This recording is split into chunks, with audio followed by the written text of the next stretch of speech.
Hello, here are some items from Chapter 9. So I'll continue to do stuff like this, just to make sure that you capture everything you need to capture. So this is item 911 on page 212. 911 on page 212. It says, gestational length African American women hypothesis test. Okay. Studies in the general population suggest that the gestational length of uncomplicated pregnancies varies according to a normal distribution with a mu of 39 and a sigma of 2 weeks, right? So the population mean is 39 weeks, and the population standard deviation is 2 weeks. A sample of 22 middle-class African American women demonstrates an average gestation length. Notice it has a lowercase x rather than a Greek letter, so it's a sample mean with a bar over it. It's 38.5 weeks. Test whether the mean gestation period in the African American women is significantly different from the expected value of 39 weeks. Use a two-sided alternative hypothesis. Show all hypothesis testing steps. Okay, this is an interesting question. First, there's a couple things here. First, we have to understand the hypotheses. Okay, so we have the general population of everybody, including African American women and non-African American women. Uncomplicated pregnancies, everything goes well, is 39 weeks gestation. Standard deviation is 2 weeks. So that's, of course, these are population values, and that's why you have the Greek letters there. We capture the sample of 22 women, and their gestation length is 38.5 weeks. So it's about a half a week shorter than the 39 weeks. We're going to use an alpha. Alpha is the probability of a type 1 error, the probability of a false positive result. Okay, we falsely reject a null hypothesis that we shouldn't have rejected. That's what alpha means. Here we have the null hypothesis stated as mu sub A, and I use A because it's associated with the mean for the alternative hypothesis, which is 38.5, right? The mu sub A is equal to mu sub 0. The mu sub 0 is what's called the null mean. The null mean is always going to be the mean that's being compared to. In this case, it's 39 weeks. And the alternative hypothesis, the authors asked for it to be two-tailed, right? So when it's two-tailed, if you look at this, scroll down a little bit here, we look at this nice figure here, you'll notice that the normal distribution has a left side and a right side, right? So if we were to do a one-tail test, we'd only be focusing on one direction, right? But doing a two-tail test, we're focusing on both directions. That's because the null hypothesis is that the mean from the population is not, from the sample is not equal to the mean of the population, right? Okay, we could have also said that the mean from the sample is less than the mean from the population. Then we would have taken a stance, and this would have been a one-sided or one-tail test, because it would have been a directional hypothesis. Now you might be asking, but Professor Rodriguez, why are you saying sample here but population here? Very good question, I would say. When we're testing hypotheses, we're testing whether or not our sample comes from a different population with population mean of 38.5. Okay? So that's actually what we're doing at this point. So we're trying to test to see whether this sample comes from a different population that has a different gestational age than the population associated with our null population, or the general population of 39 weeks. We don't do a hypothesis testing when we're dealing with known samples from a population. We generally do a hypothesis test when we want to show that there's some difference, like for instance whether the sample is unique. Because what if the sample is unique and they have a smaller gestational age, and that difference results in some kind of birth defect or something like that? Maybe we can prevent it, right? Produce a specific treatment that could be used to prevent those birth defects. We also do them in drug trials when we want to test whether a drug has an effect on some disease. Like if we're interested in a drug that is supposed to reduce depressive symptoms, we'd like our null hypothesis to be that the drug does not make any changes to depressive symptoms. The sample is after taking the drug, they would be the same as they were before the drug. They come from the same population of depressed individuals. Or the alternative would be like the drug actually works and reduces depression, so that those individuals who took the drug are now from a new population called formerly depressed individuals. So we're always trying to compare our known population, our sample, to the known population, and we're hoping that our sample can be shown to be from a different population. That's generally what one wants in hypothesis testing. Okay, so in this case, so we have the sample mean and we have the population values. This is not a hard test to do. We also know the population standard deviation. So we're just going to convert our sample mean into a z-score, right? So the formula for the z-score is x minus the, well, actually it's x bar, so the sample mean minus the population mean divided by the standard error of the mean. Standard error of the mean is the standard deviation of the sampling distribution of the mean, right? So we're hoping that this sample comes from a different population, right? So this is one of many samples of 22 that comes from that other population that has a mean of 38.5, right?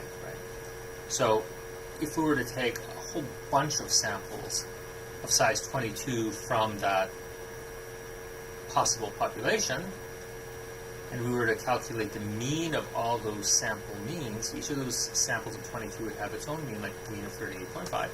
We take the mean of all of those means, that would give us that population's mean, say it's 38.5. And the standard deviation of all of those sample means would be known as the standard error of the mean, which is calculated by sigma, standard deviation, divided by the square root of the sample size. Okay?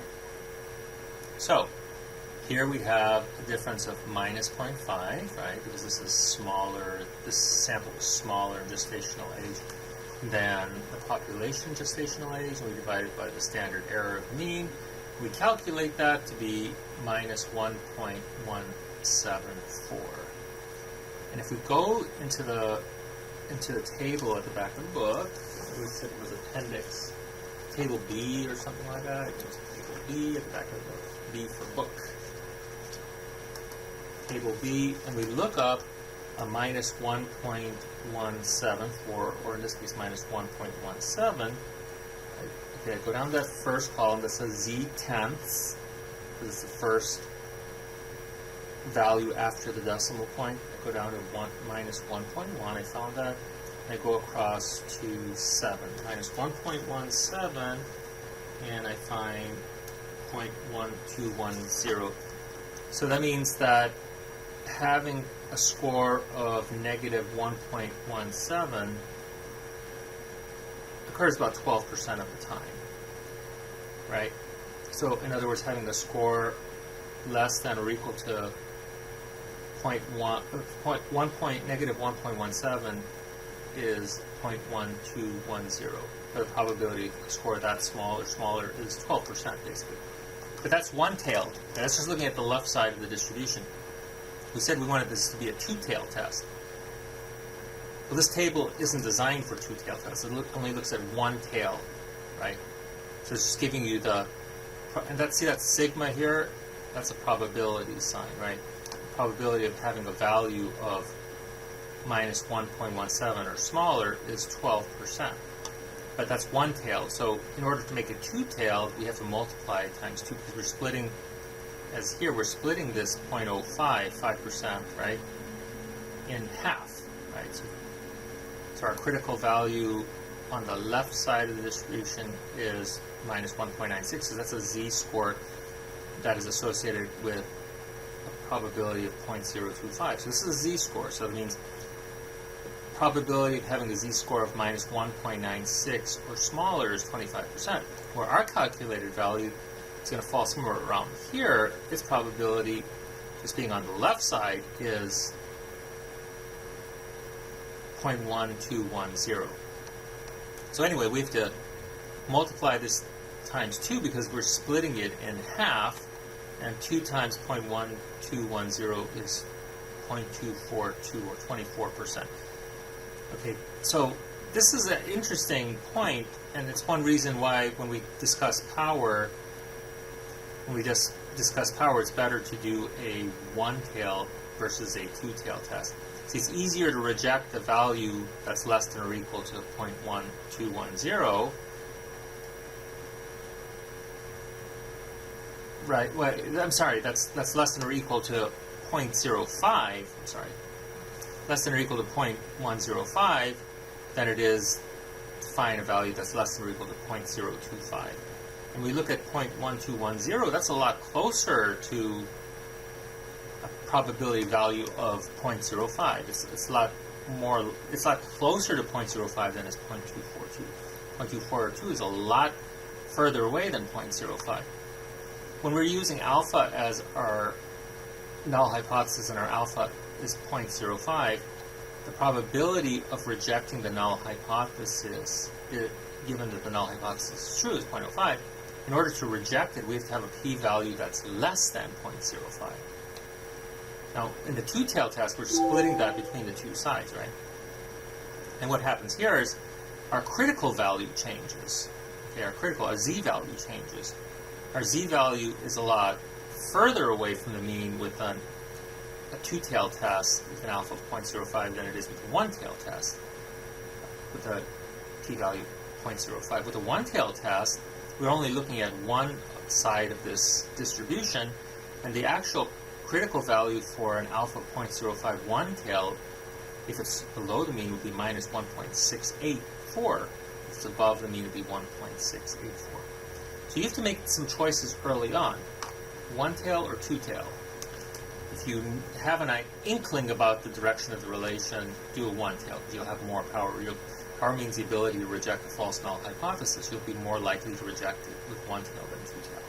If you don't know, you do two-tail, and you just pay a little cost for it.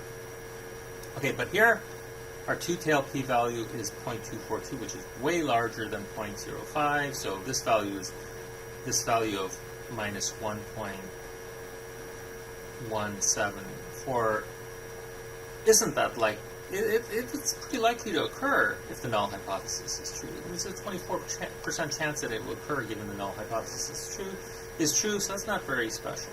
All right, let's go to item 912. Speaking of power and such, it says suppose the average gestational length in African American women is actually 38.5 weeks.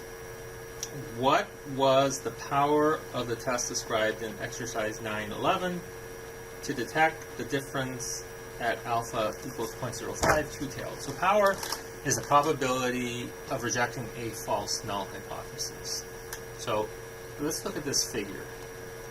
Here's your null hypothesis with its null mean, and in this case, since we converted this to z, that mean value is 0, but the real mean value for the null population is 39 weeks. It's 38.5 weeks for the African American woman population. Okay. So what does power mean? Power is the ability to reject the false null hypothesis. If you look at this, this is a sampling distribution of means, of all these different means, of size 22. Any value that's above the critical value, and this is a two-tail test with alpha of 0.05, so we split it in half, right? 0.025 on this side, 0.025 on this side. The critical value associated with an alpha of 0.025 two-tail is 1.96 or minus 1.96. Okay, so for this example, just for calculating power, I'm just looking at the upper part of this graph, even though we were dealing with negative values in this example, but it doesn't matter because this figure is symmetrical, right? Okay, so let's look at this. This is our critical value of 1.96. Any calculated z value that's higher than 1.96 would reject the null hypothesis, right? Any value that's beyond 1.96 would reject the null hypothesis. The probability of all these events, right, is the power. Any value coming from that population, any sample coming from that population that is below, has a z-value below 1.96, would fail to reject a false null hypothesis. See, we know that this population mean is way beyond the critical value, but some of these would just fall what did I say, fall in the cracks, right? So these little guys here, these samples, would fail to reject a false null hypothesis. So that's a type 2 error. So this is beta, this part right here. Beta, 1 minus beta is power. Because beta and 1 minus beta are mutually exclusive. You can't correctly reject a false null hypothesis and fail to reject a false null hypothesis at the same time. They're mutually exclusive. Okay? So they sum up to 1, so beta, power is 1 minus beta. So this is power. And the formula for power is this probability value here. The difference between the two population means, so it's this difference here, right? Standardized, so it's mu 0 minus mu a divided by the standard error of the mean. When we divide by the standard error of mean, it's sigma divided by square root of n. If we want to do a multiplication, that flips around, right? So you got, just think of your math a little bit here. You got square root of n divided by sigma, and then you subtract from it this z1 minus alpha over 2. Just essentially it's this area. Anything beyond this area, you subtract it out of that. Or this right here, actually. Here, you subtract it out. So what you get left over is essentially just this area right here, which is the power area. Okay? So, and which makes sense. So let's do this calculation. Z of 1, so it's z of 1 minus alpha divided by 2. So it's z, if alpha is 0.05, it's z minus 0.025, which is that, right? That's what that z value is. Okay, so that's z1 minus alpha divided by 2 is right here, right? Right? So we're going to subtract that part out because it's the beta part. And that is minus 1.96 because there's a negative sign there. Plus, if we were to calculate this, the mean difference is 0.5, standard deviation is 2. We multiply by the square root of the sample size. Now, here's an interesting point. Because we're multiplying by this, the larger the sample size, the greater your power. So always keep that in mind, because this is going to influence power greatly. That's basically, if you just carry that out, that's the probability associated with a z value. So this is actually a z value, right? 0.79. This is the probability associated with a z value of 0.79. And if we go back to the book again, to table B, and we look for a value of it just looks like it should be negative 0.79. I don't know if I have this, so that should be a negative sign, right? Negative 0.79. So you go to the back of the book and you look for a negative 0.7. I found that on page 542. 0.79. I get 2148. 2148. So the probability of rejecting a false null hypothesis in this case, with only 22 individuals, is horrible. It's 21%, and that's not good. Generally, the standard for power, particularly if you're applying for a grant to get funding, is 80%. 80% power. Okay? So this isn't going to cut it. So this is not a very good study result. So you can't really say much about it. Sometimes you're asked to calculate power for analyses that you already did, and if you got 2148, you'd have to do some explaining why that didn't work out that well. All right, let's go to item 9.13. It says gestational length, same thing. But now we're calculating sample size. Let us return to the conditions specified in the previous exercise. How large a sample would be needed to detect the proposed difference in gestational lengths with 90% power? Okay, so let's... Okay. So what would it take, what sample size would it take for a difference of 0.05, like, was it 0.05 or 0.5, I should say? difference of 0.5. Did I do that right? Let me make sure I did it right. Did I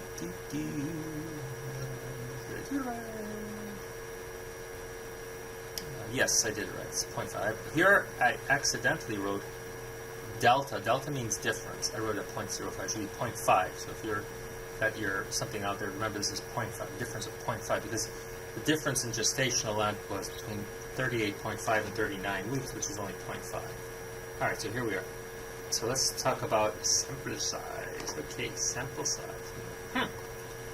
You know, somebody asked me to derive this formula, so or prove this formula, so that's why I'm doing this. But it'll help you understand a little bit of what we're doing here. So this critical value, what is this critical value where we'd reject